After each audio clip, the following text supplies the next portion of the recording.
Boa noite a todos vocês. Obrigado pelo convite para que estivesse aqui na noite de hoje. A gente já tem um grande carinho por essa casa, pelos trabalhadores, pelo dirigente, o Dr. Aguinaldo, que é nosso amigo e companheiro. Eu gostaria de dizer que eu me sinto muito à vontade aqui. Eu não sou exatamente um conferencista, eu estou mais para contador de história do que exatamente para um conferencista. No norte da Espanha começa a se formar um rio que é muito conhecido na Europa, que corta toda a Espanha, penetrando em Portugal e acabando passando ao lado de Lisboa e misturando-se às águas do Oceano Atlântico. Lá na Espanha, esse rio é conhecido como Terro, e em Portugal ele é conhecido como Tejo.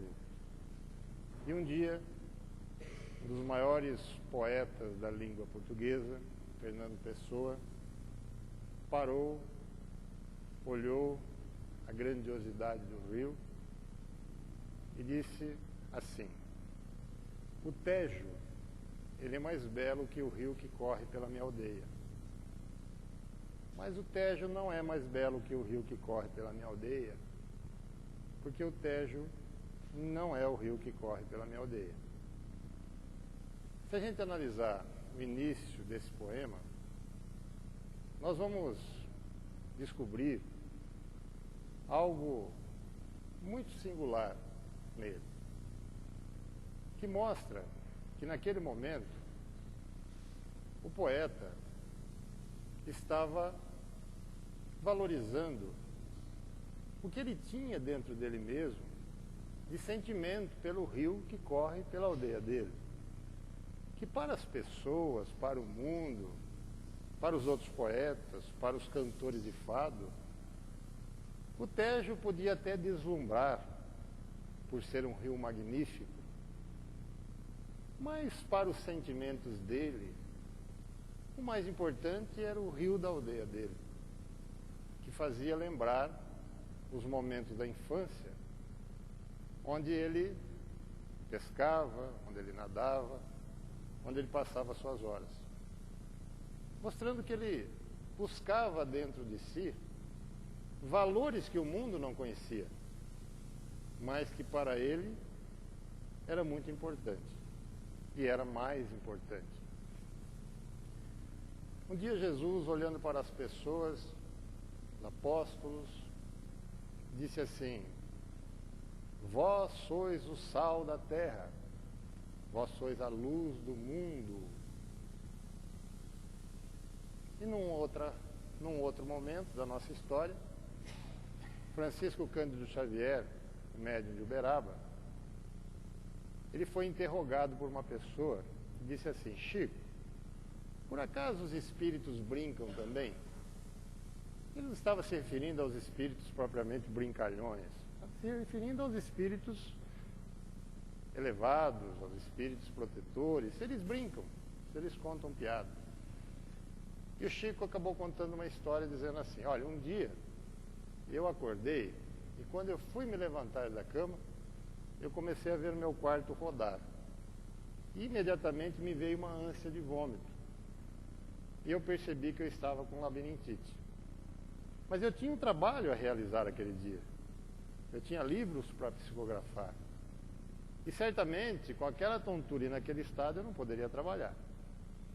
E eu pedi então ao Dr. Adolfo Bezerra de Menezes que viesse resolver o meu problema físico, que ele pudesse me auxiliar para que eu pudesse trabalhar na obra da mediunidade. E o Dr. Bezerra se aproximou, disse assim: Chico, o que está acontecendo? E disse: olha, Dr. Bezerra, como o senhor sabe, eu sou um burrico que puxa uma carroça aqui na terra, né, e preciso trabalhar. E nesse estado que o senhor vê, eu não tenho condições sequer de levantar da cama. E o Dr. Bezerra disse assim para ele: Chico, se você é um burrico, o que serei eu? E o Chico respondeu assim: o Senhor é o veterinário de Deus. Mas essa postura do Chico diante da vida, de se considerar um ser humilde, de se considerar um burrico naquele momento, foi uma postura que ele assumiu em vários momentos da vida dele. Várias pessoas ouviram da boca de Chico Xavier, ele se considerar um ser pequeno. Agora vejamos bem, vamos comparar as duas coisas. Jesus olha para nós e diz assim: vós sois o sal da terra, vós sois a luz do mundo. E o Chico Xavier vem e disse assim: eu sou um burrico. E a gente fica imaginando, se o Chico é um burrico, o que seríamos nós? Talvez a pulga do burrico, se muito. Mas parece, à primeira análise superficial, que o Cristo, quando diz isso, está exagerando, dizendo para as pessoas, como se estivesse dizendo para nós, porque ele falaria a mesma coisa hoje, que nós somos a luz do mundo. E ele disse mais: vós sois deuses. E nós pensaríamos mais ainda, que exagerado esse homem. Ele está querendo falar isso para nos agradar, para ganhar a confiança do público, não é? E do outro lado, o que nós poderíamos pensar do Chico Xavier, quando dizia eu sou um burrico? Nós poderíamos pensar que ele fosse, se ele estivesse se utilizando de uma falsa humildade, que ele fosse um hipócrita, dizendo aquilo quando na verdade nós sabemos reconhecer a grandeza de alma que era Francisco Cândido Xavier. Então seria o Cristo um exagerado ou o Chico Xavier um hipócrita, né? Um falso humilde para dizer aquilo que disse? Logicamente, que são apenas suposições, porque a verdade é que é nem uma coisa e nem outra. O Cristo estava certo em dizendo isso na visão em que ele estava projetando para nós. E o Chico Xavier estava certo em se considerar o burrico numa outra visão da vida que ele impunha naquele momento. Porque quando o Cristo dizia assim, vós sois a luz do mundo, ele estava querendo dizer que potencialmente, né, nós fomos criados à imagem e semelhança de Deus, como está lá no Velho Testamento. E que nós temos potenciais de crescimento e de desenvolvimento que nós não somos capazes de avaliar muitas vezes. Que nós podemos fazer coisas muito maiores do que aquela que nós supomos podemos fazer. E o Chico Xavier, ele estava tendo uma outra visão filosófica naquele momento. Ele estava, ao vislumbrar, porque quanto mais elevado é a entidade espiritual, quanto mais sábia é a pessoa, com mais amplidão ele enxerga as coisas e o universo. Ele é capaz de vislumbrar com mais amplidão o universo infinito. E quando ele olha assim, ele se sente uma pequena pessoa. Por isso que um dos maiores sábios que passaram sobre a Terra disse assim um dia: só sei que nada sei.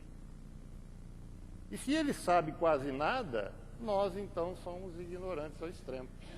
Porque um dos maiores filósofos disse isso, só sei que nada sei. Mas por quê? Porque a sabedoria dele permitia vislumbrar a imensidão de tudo e do infinito, coisa que os ignorantes não conseguem fazer. A pessoa, quanto mais ignorante ela é, mais ela acha que sabe. Por isso que eu costumo dizer assim, em outra palestra, diz assim, quando uma pessoa chegar para você e disser assim, vou te falar a verdade, fuja dela, não permita continuar a conversa. Que verdade? Aliás, por acaso, você é detentor de alguma verdade? O que a gente pode dizer para as pessoas é assim, eu vou te dar a minha opinião. Ela pode estar certa, ela pode estar errada. Ela pode ser a verdade, ela pode não ser a verdade. Porque aquela é a maneira que eu vejo as coisas. Mas pode não ser o melhor. Pode não ser o verdadeiro. Então, quanto mais ignorante a pessoa, mais ela acha que sabe. E quanto mais sábia a pessoa, mais ela percebe que diante do infinito do conhecimento, ela sabe muito pouco. Apesar que em relação aos outros ela conhecer mais. Então, certo estava Francisco Cândido Xavier, como dizia um burrico, certo estava o Cristo quando olhava para nós, reconhecendo a divindade em nós, reconhecendo que nós somos um potencial divino para crescer, e dizia: vós sois a luz do mundo, sal da terra, e mais do que isso, dizendo: vós sois Deus. E se nós formos analisar, tanto científica como filosoficamente, a nossa estrutura espiritual, nós perceberemos que nós temos muito que desenvolver em nós.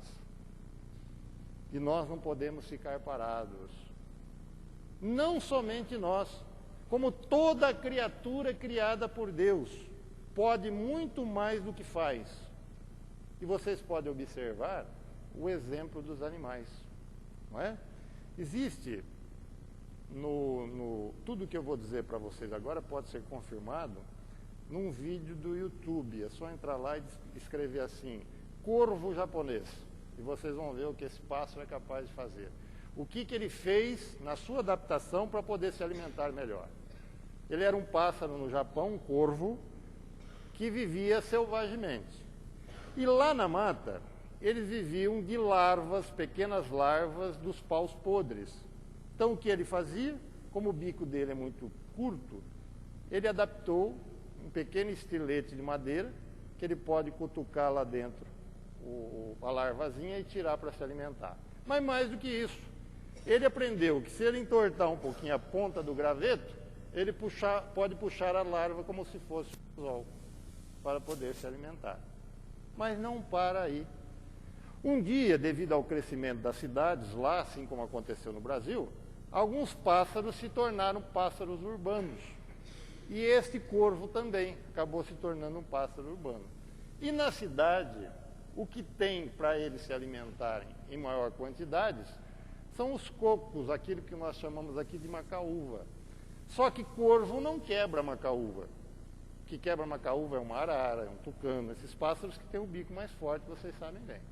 Então, o que eles fazem para poder comer a macaúva?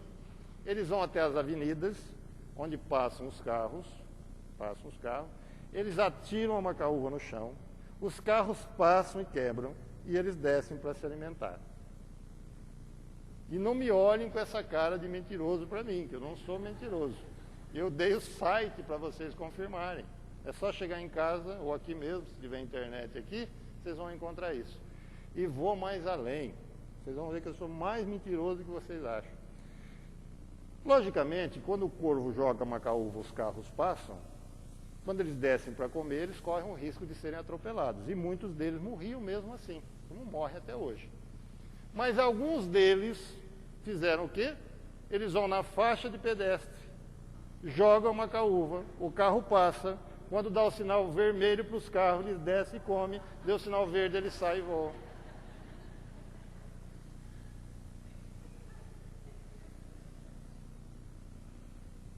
Você veio de Catanduva aqui para contar mentira, não é? Sorte que eu tenho isso aqui para comprovar. Se eu estivesse só falando porque vi uma vez, porque isso eu vi na televisão e fui confirmar na internet e é verdadeiro. Não é? E vocês poderiam contar a história para mim do cachorro na vossa casa, do que eles fazem para superar determinados limites e fazer crescer as suas capacidades. Eu tenho em casa uma cachorra, é uma pug, não sei se vocês conhecem essa raça, é um bulldoguinho em miniatura. E esses cachorros têm algumas características. Primeiro, é o 54º em inteligência. E eu pergunto para ela: filha, para que tanta cabeça, né? Para ser tão burrinha assim. Eles não aprendem nada. 54ª, né? O primeiro cachorro em inteligência é o Border Collie, né? O segundo é o Poodle. E o 54º é a minha, né? E tem uma cabeça desse tamanho e um olho desse tamanho para arregalar. Então, eu vou ensinar o que para essa coitada, né? 54ª não vai aprender nada. Mas mesmo assim, apesar de toda essa falta de neurônios, um dia, minha cunhada estava na minha casa, foi almoçar lá com a gente, ela mora aqui em Rio Preto, a Sheila, frequenta outra casa espírita. E a Sônia pegou as travessas e foi levar para a sala, né? Ela viu aquilo, a cachorra viu aquilo, e eles são famintos dessa raça. Se você ficar o dia inteiro na cozinha, você fica o dia inteiro pedindo comida. Então precisa pôr um portãozinho para eles ficarem para a sala, mas arregala os olhos assim e fica pedindo comida. A gente dó, vai enfiando comida, ela já está desse tamanho. Porque todo mundo fica com dó e dá alguma coisa. E aí ela olhou aquilo, olhou para a Sônia, olhou para a Sheila, olhou aquilo, foi na casinha dela, pegou a latinha dela e pôs na mesa lá na sala. Aí eu falei para a Sônia, será que isso foi uma coincidência, né? Ela quis pegar para brincar a latinha, né? E ela é doida por melancia. Aliás, ela chama Laila, mas deveria chamar Magali, porque ela é doida por melancia. E aí um dia, eu falei, vamos fazer a prova disso. Nós pegamos melancia e picamos, e ela vê. Quando ela vê cor vermelha em alimento, ela fica louca. Eu cortei e fomos lá na sacada. Ela olhou aquilo, pegou a latinha dela, levou na sacada e colocou no nosso pé para colocar melancia. 54ª inteligência. Se supera. Talvez a fome faça isso, né? A fome muitas vezes faz a gente fazer coisas que até Deus duvida, a gente costuma falar, não é? Mas mostrando que os animais também têm capacidades ainda a serem desenvolvidas dentro deles, não é verdade? Que eles podem, em determinados momentos, superar-se, dependendo das necessidades que a natureza lhe impõe. E vocês certamente deverão ter um caso para me contar sobre isso, de um pássaro, de um animal, porque isso realmente acontece com ele, não é? E se acontece com os animais, logicamente que acontece conosco mesmo. Nós temos muito a explorar das nossas capacidades cerebrais. Nós ainda não exploramos 1% das nossas capacidades cerebrais. E a gente pergunta assim, mas será? Será que eu sou muito mais do que isso? E aí, quando a ciência começa a dizer isso, eu começo a entender o Evangelho. Vós sois deuses. O que eu faço, vós podeis fazer e muito mais. Eu começo a entender lá atrás do Evangelho que o Cristo reconhecia. Ele não estava falando desse 1% do nosso consciente. Ele estava falando do 99% ainda inexplorado do nosso subconsciente. Ele reconhecia isso nas pessoas, a grandiosidade nas pessoas. Não é? Coisa que muitas vezes os outros não reconhecem, nós próprios não reconhecemos. Mas por quê? Porque nós não nos impomos determinados desafios. A gente se acomoda. Nós achamos que não podemos. E a gente aceita tudo isso. Eu costumo dizer assim, vocês vão até estranhar o que eu vou dizer. Vocês acreditam que aqueles depoimentos do evangélico na televisão são mentira? Vocês podem olhar no olhar daquelas pessoas simples, que muitas delas são sinceras no que dizem, não são mentirosos. Lógico que lá eles só mostram a parte boa, aquilo que nunca melhorou nada não mostra, tudo bem. Mas tem pessoas que melhoram mesmo, por quê? Porque eles trabalham as capacidades das pessoas. O Evangelho Velho Testamento é apenas um motivo para aquilo, uma motivação. Eles pegam uma pessoa simples, não é verdade? Que desempregada, que não acredita mais em si mesmo, que não acredita mais em ninguém, que não acredita mais na vida. Bota um terninho nesse indivíduo, levanta a cabeça dele, fala, Deus te ama, você pode, cobra dele. É assim que eles fazem, né? Para cobrar de Deus a coisa. Não tem problema, Deus não se preocupa com isso. O que eles estão fazendo? Eles estão incentivando as pessoas a usar a sua própria capacidade. Não é o pastor que faz aquilo.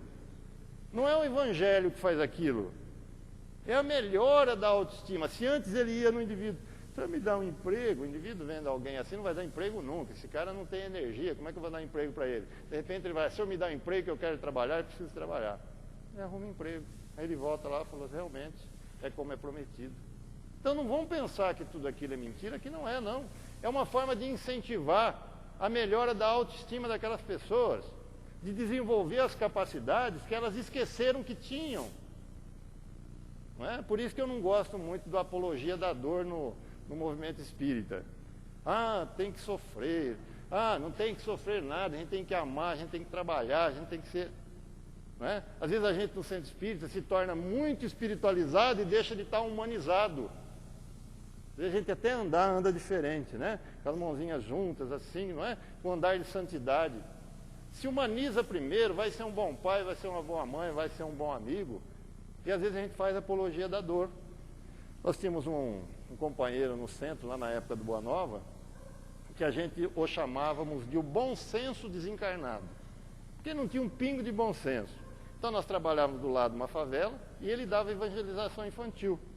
E certa feita a gente foi ouvir como é que era a evangelização dele, para ver se ele fazia direitinho, não é? E ele fazia assim: criançada, eu vou falar e vocês vão repetir comigo. Nós precisamos, e as crianças em coro, sofrer. Para as crianças da favela. Quem te ensinou isso, que precisa sofrer para evoluir? Não é? A gente tem que fugir do sofrimento, e quanto mais rápido possível. Vamos evoluir feliz, vamos evoluir fazendo bem, trabalhando, não é? Eu detesto. Lá, alguém diz assim, lá no mundo espiritual, quando você desencarnar, você vai ser um julgamento. Não, não vem me julgar que eu não quero.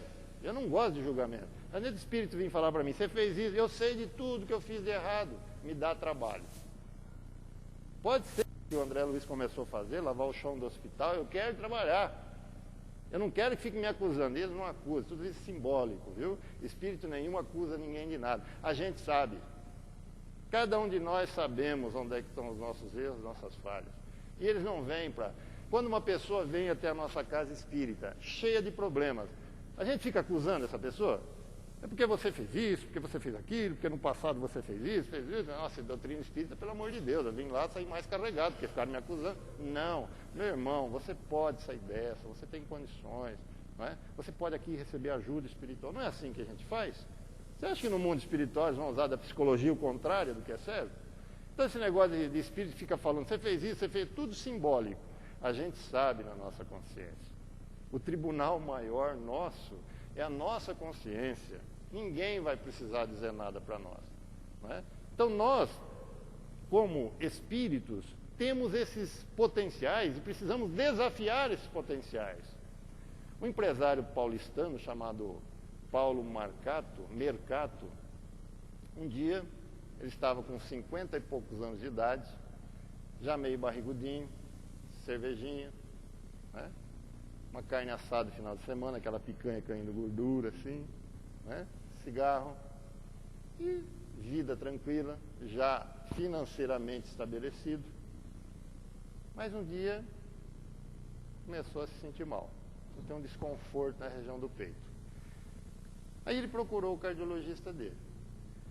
Falou, olha, eu vim aqui, que eu comecei a ter um desconforto aqui, eu queria que o senhor me desse um medicamento para que eu pudesse melhorar e seguir minha vida. Aí o cardiologista começou a conversar com ele e interrogar a respeito da vida dele. Como é que é, o que ele faz, o que ele não faz. Disse assim, olha, você não precisa de um medicamento. Você precisa mudar radicalmente a sua vida, porque você está morrendo. Você está se matando. Tem pior coisa que aposentar muito cedo. Tem acha que aposentar muito cedo é bom, não se iluda com isso. E aposentar tarde também é bom para aqueles que continuam trabalhando.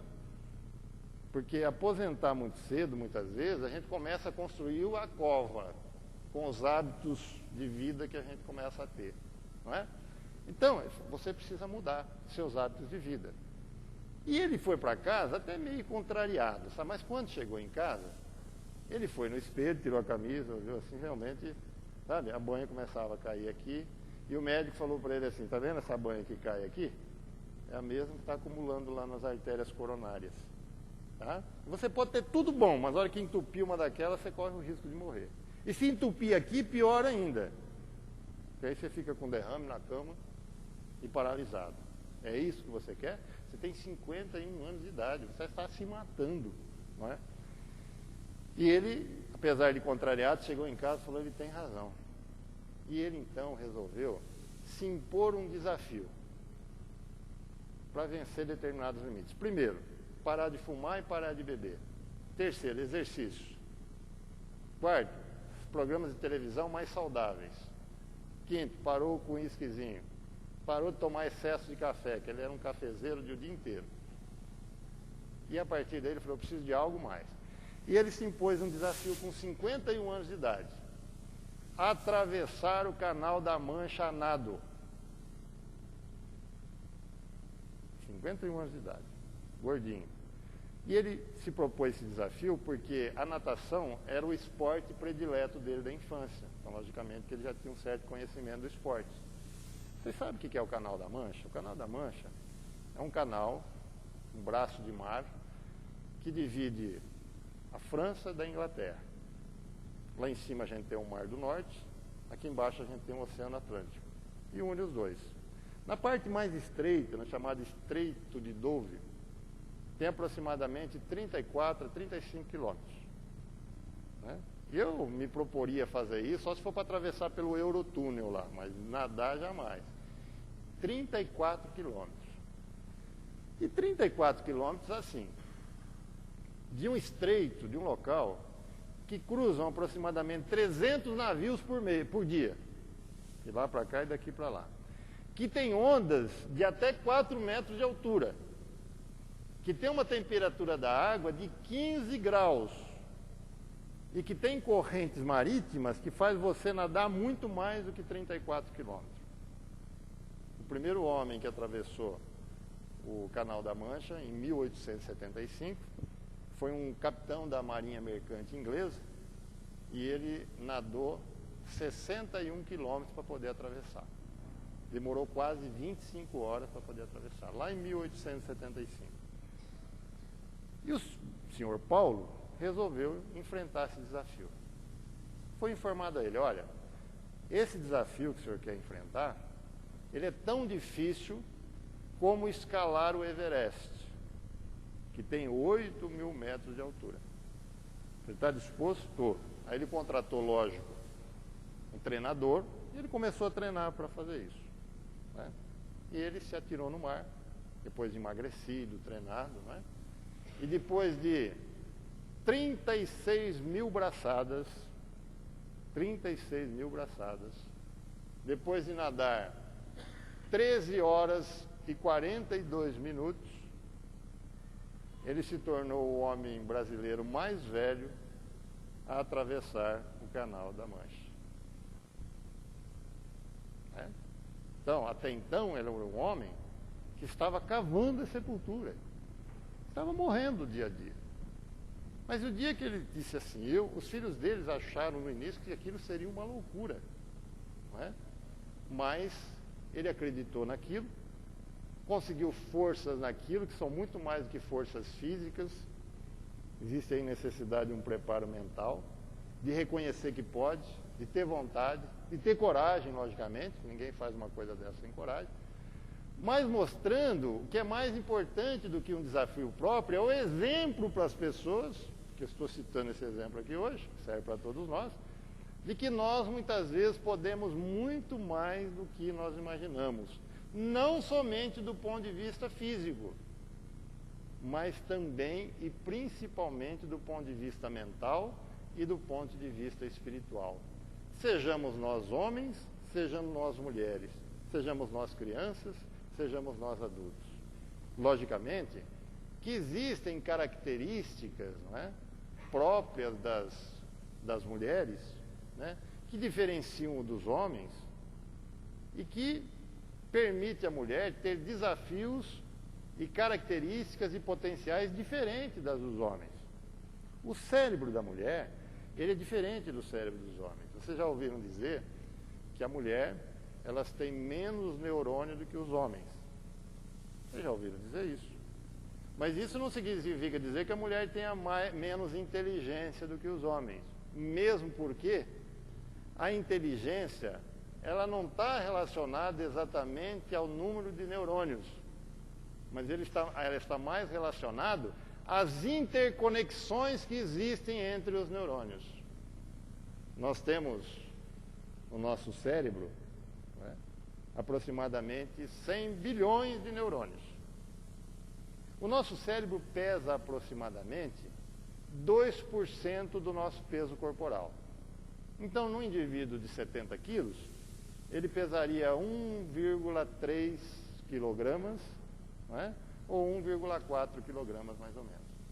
Só que apesar de significar só 2% do nosso peso corporal, ele consome 25% da nossa energia. Então, do oxigênio que nós respiramos, 25% é consumido pelo nosso cérebro, que tem um hemisfério direito e um hemisfério esquerdo, né, que costuma ser o dominante. O hemisfério esquerdo é aquele que é responsável mais pela racionalidade, pela lógica, e o hemisfério direito é mais responsável pela criatividade, pelos símbolos, pela intuição, que a mulher realmente tem mais do que os homens, as intuições. Não é? E os dois hemisférios são unidos por uma estrutura mediana que se chama corpo caloso. E o corpo caloso nada mais é do que uma ponte de fios que interconecta os dois hemisférios. E é justamente aí que as mulheres levam vantagem. Levam vantagem por quê? Porque as conexões entre o hemisfério direito e esquerdo são muito mais intensas na mulher do que nos homens. Daí algumas características femininas, elas serem mais desenvolvidas do que algumas características masculinas. Não é verdade?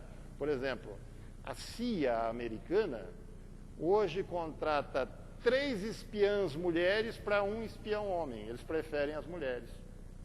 Porque as mulheres têm mais comunicabilidade. A mulher tem mais percepção das coisas, a mulher é mais intuitiva.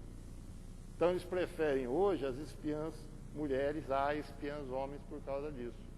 Não é? Logicamente que os homens também têm as suas características próprias, não é?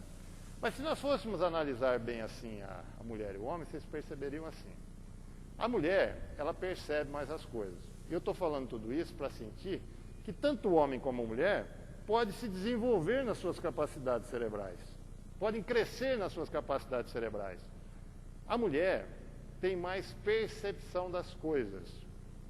Vocês podem ver que quando uma mulher vai numa festa, ela percebe muito mais o ambiente e tudo do que o homem.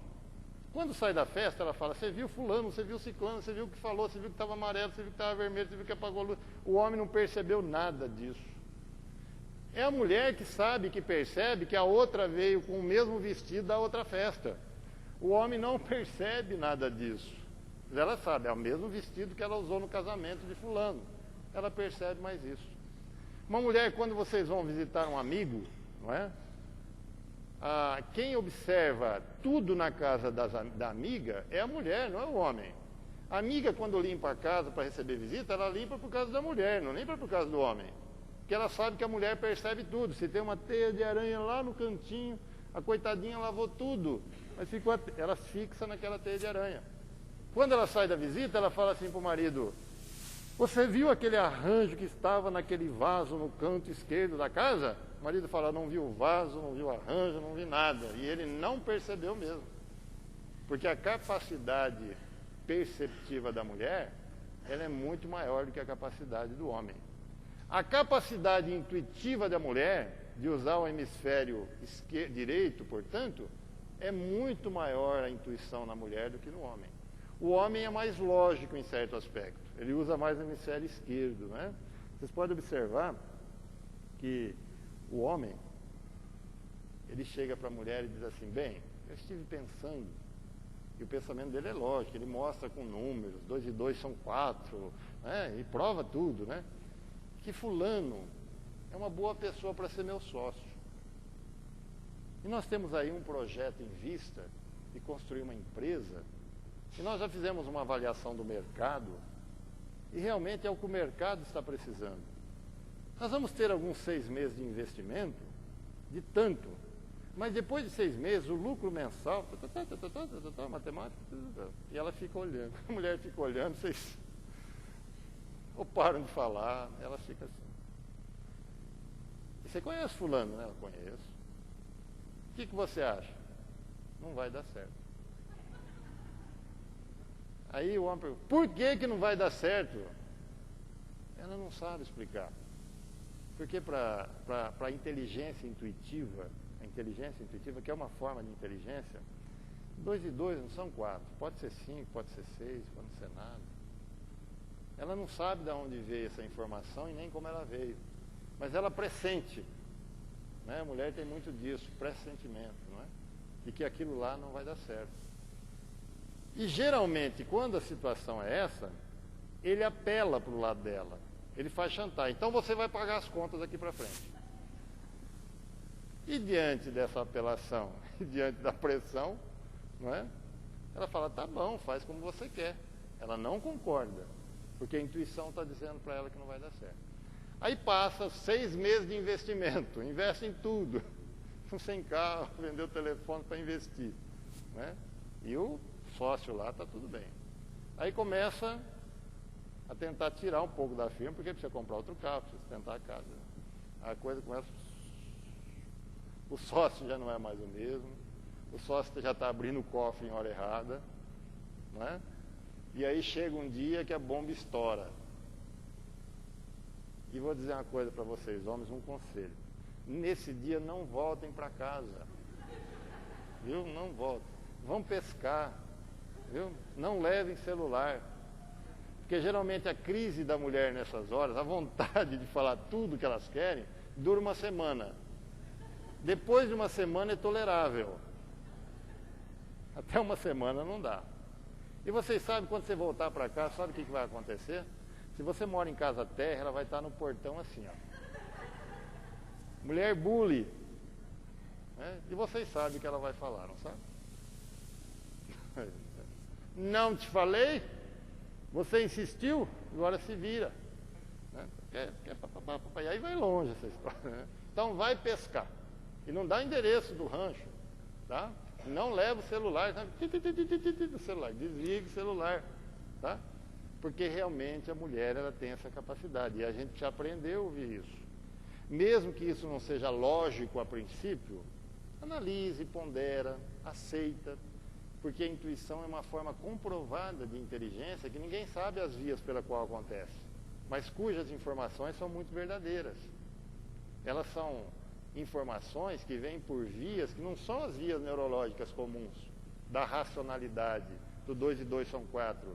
Vêm por outras vias, mas são verdadeiras. Lógico que existem intuições que podem não dar certo também. Mas a intuição da mulher, não vamos esquecer, que ela é uma forma de inteligência a ser aprimorada na mulher. A cabeça do homem, ela funciona um pouquinho diferente da mulher. Vamos dar um exemplo assim. A cabeça do homem funciona como se fossem caixas, sem interconexões. Então o homem tem assim, a caixa do carro, a caixa da família, a caixa do dinheiro, a caixa do emprego, a caixa da mãe, que às vezes está bem no porão lá, mas tem uma caixinha para a mãe, né? Ele não funciona sem essas interconexões. Então o homem, quando ele está falando de uma coisa, é só daquilo, vocês podem perceber. A mulher não. A mulher às vezes está na frente da televisão, fazendo crochê, falando com a outra e cuidando do almoço. Ela faz várias coisas ao mesmo tempo. Mas o homem funciona como se fosse caixas, né? E o homem tem uma caixa, né, que a gente poderia ser chamado assim, a caixa do nada. Vocês percebem que o homem de vez em quando entra num estado que parece que ele está em morte cerebral? Hibernado. Já perceberam isso? Né? E aí ele está na frente da televisão. E aí a mãe fala, o que você está vendo? Ele fala, nada. E é nada mesmo. Ele não está olhando aquilo que está passando. E ele muda de canal. Tric, tric, tric, tric, tric. Bem, o que você está procurando? Nada. É nada mesmo. Ele tem essa capacidade, o homem que não é ruim, não. De vez em quando dá pra, tem dia que dá para ficar vontade de ficar nessa caixa do nada o dia inteiro. Não é verdade? Não é assim o homem? Quando ele tem um problema, como é que ele se comporta? Ele se fecha. Ele não gosta de ficar falando do problema. Ele gosta de curtir o problema dele, de ruminar o problema dele, tentar a solução com ele próprio, não é? Então ele fica quietinho, né? Porque ele está na caixa do nada. De vez em quando, vocês não vê, vocês já viram um homem pescar? Essa época aqui não está pegando peixe nenhum. Tem 2 amigos lá. Onde é que o senhor foi pescar? Foi no Rio Paraná. Quantos peixes vocês pegaram? 2 desse tamanho. Ele não foi do Pesca e Paga, que perde Catanduva, então, não é? Mas aqui no Rio Paraná, pegando 2 peixes desse tamanho. Vocês já viram um homem pescando? Vocês já viram? Né? A mulher para, fica olhando, mas como é que pode, hein? Fica assim, ó. O dia inteiro. Ele não importa se tem isca, se não tem, se está pegando peixe, se não está. Ele não está importando com isso, o homem. Porque ele está dentro dessa caixa. Já o cérebro da mulher, ele funciona diferente. A mulher funciona como se fosse assim uma bola de fios interconectados. É o dia inteiro assim. Parece que tudo está num curto-circuito constante. Não é? Quando elas estão estressadas, o que elas fazem? Elas querem falar. Querem falar para você, mas não tentem achar a solução que elas não querem. Elas querem só falar. Se você tentar dar opinião, você vai tomar uma chateada. Então só escuta. E se você sai de casa, ela corre pegar uma vizinha, alguém que ela precisa falar. Ela está o dia inteiro interconectada em si mesma, mulher. Por isso que ela faz várias coisas ao mesmo tempo. Porque as conexões cerebrais da mulher, elas são muito mais intensas, em maior quantidade do que a dos homens. Então os homens têm as suas qualidades a serem desenvolvidas nessa sua capacidade cerebral. E as mulheres têm a sua capacidade cerebral diferente, mas também passível de ser desenvolvida. Não é verdade? Então nós, como espíritos, vejamos bem, nós temos um consciente da vida atual que é apenas uma pequena faixa da grandiosidade de espírito que nós somos. Nós temos uma herança espiritual no nosso subconsciente passado, mais superficial e mais profundo, que é muito maior do que o nosso consciente. É como se fosse um grande iceberg. O nosso consciente é a ponta do iceberg, desse tamanhozinho que fica fora d'água. Mas lá embaixo existe uma quantidade de gelo enorme que somos nós, e que nós só podemos acessar muitas vezes através da via intuitiva. Não é? E muitas vezes, para acessar esse subconsciente, por exemplo, Einstein, sabe o que ele fazia? Ele usava fazer palavras cruzadas. Quando ele falava palavras cruzadas, ele se desligava das preocupações do dia, ele liberava um pouquinho o seu consciente para penetrar nas ondas mais profundas do seu ser, que é onde está o grande conhecimento. Então, muitas vezes uma pessoa faz alguma coisa grandiosa e você fala assim, foi o Espírito que ajudou, não precisa. Lógico que o Espírito ajudando, muitas vezes facilita um trabalho. Mas você também é grande, você também é um Espírito. E você consegue também buscar recursos para se libertar de determinadas coisas, por exemplo, né? Que te prendem aos costumes do mundo. Você consegue recursos na profundidade do seu ser. Então, quando um evangélico fala assim, você está abençoado, a partir de agora você vai ter emprego, você vai ter prosperidade, ele está acordando naquele indivíduo as potencialidades que ele tem dormindo, que ele havia esquecido que tinha. E o indivíduo sai dali sabendo que ele é grande também, que Deus o ama também. Não é verdade? E a partir daí, ele começa a ter o sucesso na vida, como eles costumam dizer. Não é? Mas para que nós possamos, meus irmãos, acordar essas capacidades interiores em nós, para que nós tenhamos força para vencer determinadas barreiras da nossa vida, que muitas vezes nos prendem, não é? As coisas terrenas, é necessário que nós aprendamos a ser pessoas livres antes de tudo. E quando eu falo a palavra liberdade, não é? Eu me lembro de um livro e de um filme que algum de vocês talvez já tenha assistido, que se chama Fernão Capelo Gaivota, não é? Uma das maiores obras cinematográficas que eu já vi, e da literatura. A mensagem espiritual desse filme ou desse livro é muito maior do que centenas de livros espíritas que estão sendo jogados no movimento simplesmente para vender mais livros. Vocês podem ter certeza disso. É uma mensagem extraordinária. É uma história simples, né, de uma gaivota. Vocês sabem que a gaivota é um pássaro marinho, litorâneo, que eles voam não mais do que 30 metros para dentro do mar, para comer o resto dos peixes que os barcos atiram na água. Quando os barcos fazem isso, eles fazem uma algazarra danada de contentes, né? Porque chegou o peixe, chegou o resto de peixe para eles, e que não voam a grandes alturas. São pássaros de voos baixos na beira do mar, né? Você já deve ter visto isso em filme, não é? Só que Fernão Capelo era uma gaivota que descobriu que ela poderia ser muito mais do que aquilo. E que tomou de uma vontade imensa de ser mais do que aquilo. Que ela não aceitava aquela vida do dia a dia, de comer o peixe podre, voltar, dormir. E nessa busca, não é, de crescimento, nessa busca do desenvolvimento de suas capacidades, ela foi banida do bando, porque o bando não aceitava que ela buscasse ser diferente. Mas o diferente dela era no bom sentido. E ela então foi banida do bando.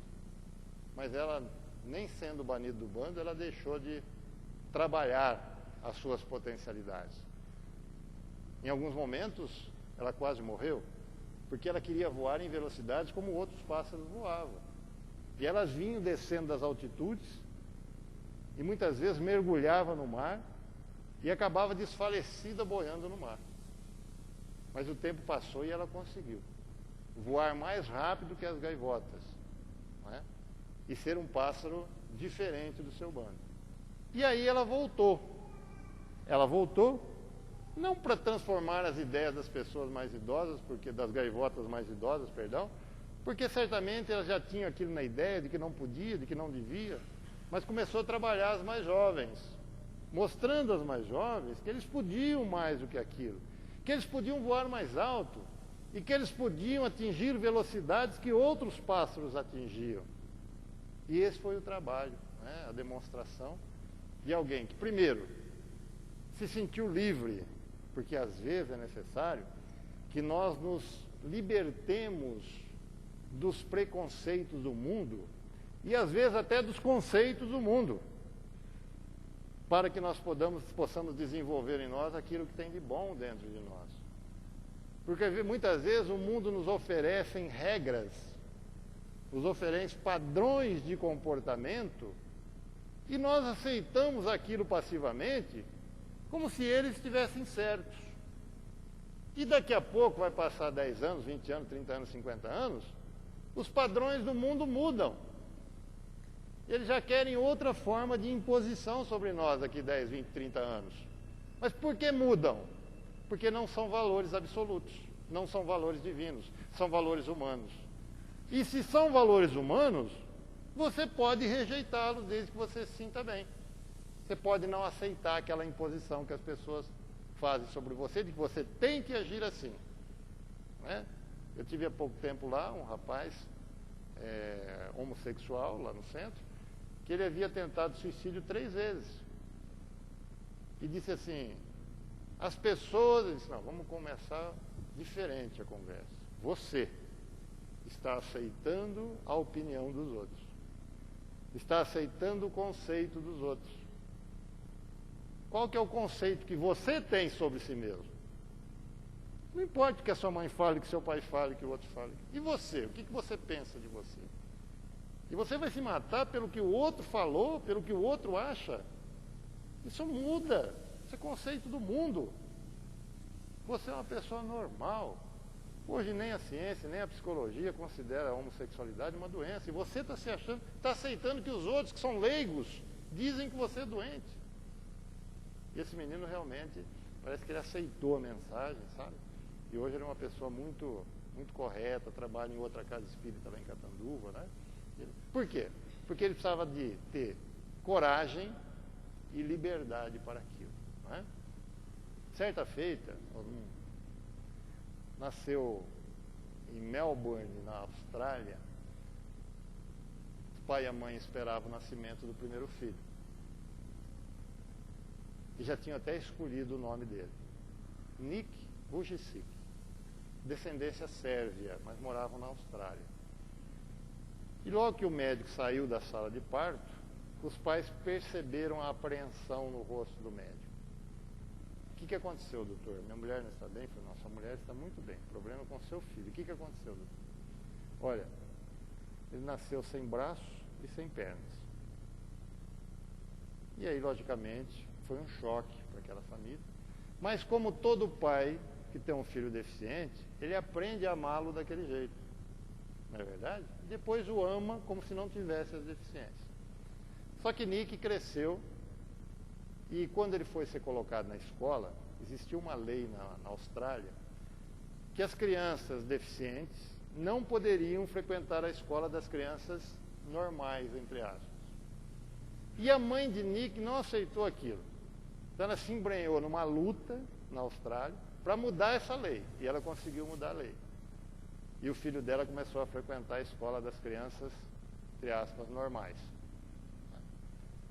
E aos 8 anos de idade, Nick pensou até em suicídio, porque ele sentia-se diferente diante das outras crianças, não podia fazer tudo que as outras crianças. Mas ele conheceu algumas passagens do Evangelho do Novo Testamento que fez ele desistir desse pensamento de se matar. E a partir daí impôs-se para si próprio que ele seria, não é, uma pessoa normal, espiritualmente falando. E foi assim que ele fez. O Nick, se vocês quiserem também, esse vídeo roda a internet aí. O Nick é um menino sem braços, sem pernas, hoje tem mais de 27 anos, aproximadamente 27 anos. E ele faz palestras motivacionais no mundo inteiro. Hoje ele faz palestras motivacionais. E na casa dele, ele levanta, ele põe a camisa, ele penteia o cabelo, ele escova os dentes. Não me pergunte como, vejam no vídeo. Ele tem um cachorrinho que o ajuda, ele faz omelete, ele liga o som e desliga o som, e ele tem uma piscina onde ele nada todos os dias. Sem braços e sem pernas. Tem um pouquinho do pé só num dos lados, ele anda com dificuldade. Né? E quando a gente assiste aquele vídeo, a gente nunca mais vai poder reclamar e dizer eu não posso, está difícil. Não é? É um exemplo de vida para nós. Não é? E eu vou passar para vocês agora um outro vídeo, para a gente encerrar a palestra da noite, onde uma menina, essa americana, não é? Ela também nasce sem os braços, e vocês vão ver, né, no que se transformou a vida dela, apesar de não ter os braços. Eu acho que às vezes as palavras a gente esquece, não é? O que eu falei aqui talvez possa até esquecido, mas a imagem marca a gente e nos ajuda depois a vencer os nossos desafios e a superar os nossos limites, que é o tema da palestra da noite de hoje. Então eu vou pedir para o... Quem que vai ver aqui o vídeo? O senhor, né?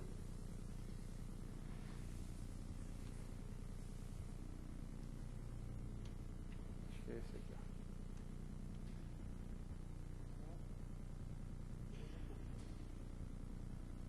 É do outro lado, a bandeja?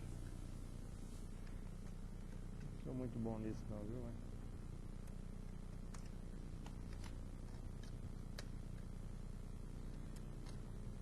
Ver se eu consigo aqui. Tá.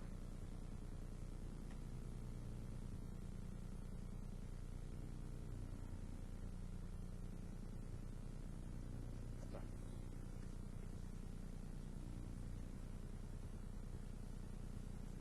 Esse aqui, ó.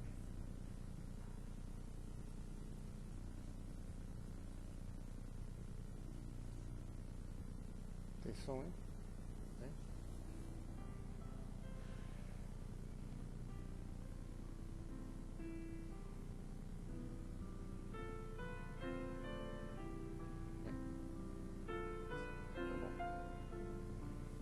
Então, como tem umas frases lá que alguém pode não enxergar, eu vou lendo para vocês, tá?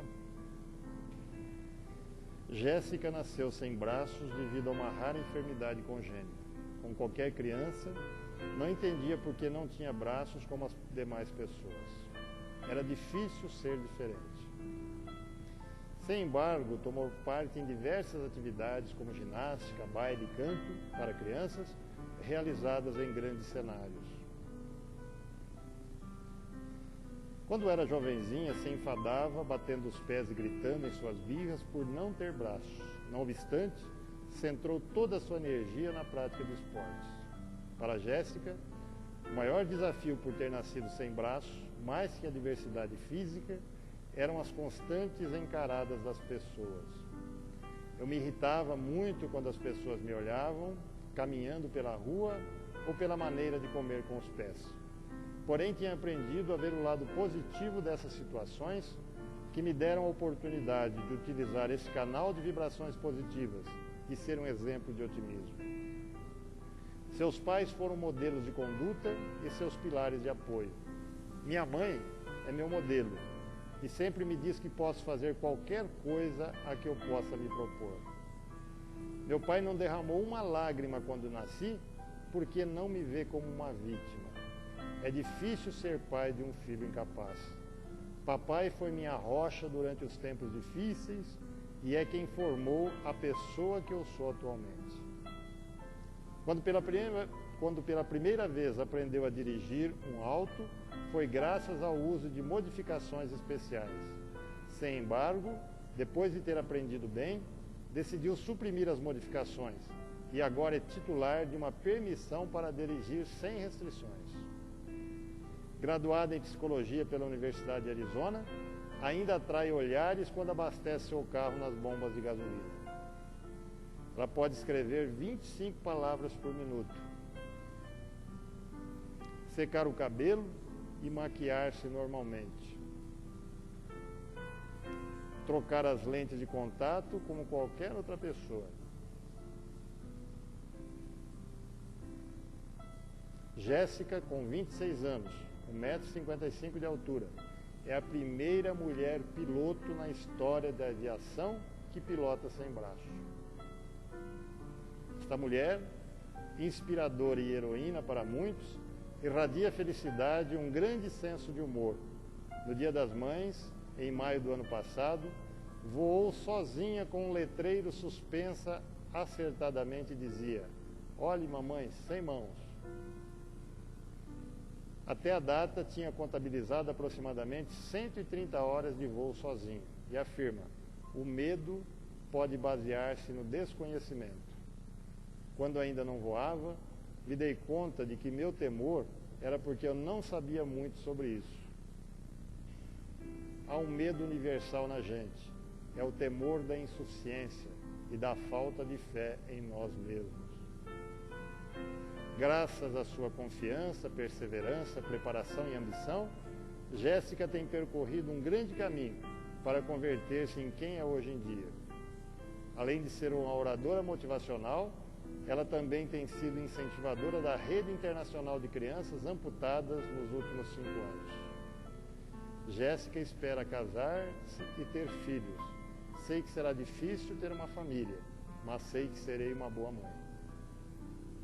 E diz entre risos: "Difícil vai ser para o pretendente pedir minha mão aos meus pais. Não tenho braços, mas isso não é o que determina até onde eu posso chegar.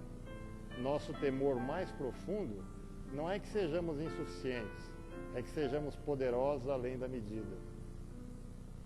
O ser humano precisa ter momentos baixos na vida para sentir ainda mais forte nos momentos emocionantes. Quanto maior for a dificuldade, maior será a glória. E a você, o que te faz falta para tocar o céu?" Essa foi uma tradução do espanhol, não é? Feita pelo Antônio Rodrigues. Então eu agradeço a atenção de todos vocês e até a próxima oportunidade. Muito obrigado.